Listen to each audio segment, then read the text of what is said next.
আজকে আমি কুমড়োর চচ্চড়ি রান্না করব। কিভাবে রান্না করব সেটা দেখাবো। প্রথমে কুমড়োটা কেটে নিলাম।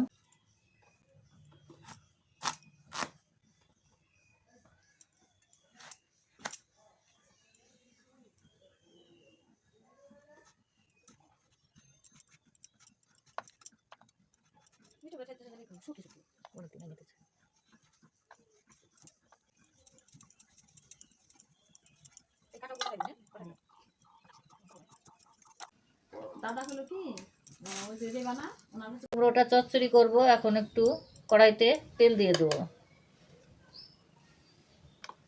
তেলটা গরম হয়ে গেছে, কটা ছোট রাঁধুনি দিয়ে দেবো।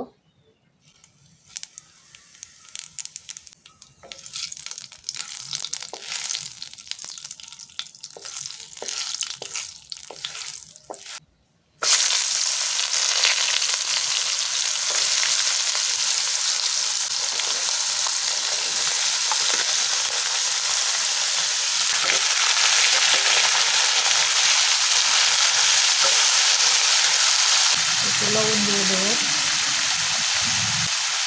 একটু হলুদের গুঁড়া দিয়ে দেবো, কটা কাঁচা লঙ্কা দিয়ে দেবো।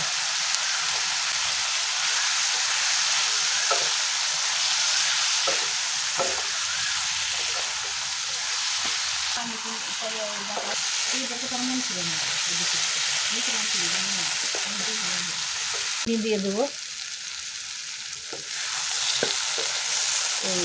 জ্বালানো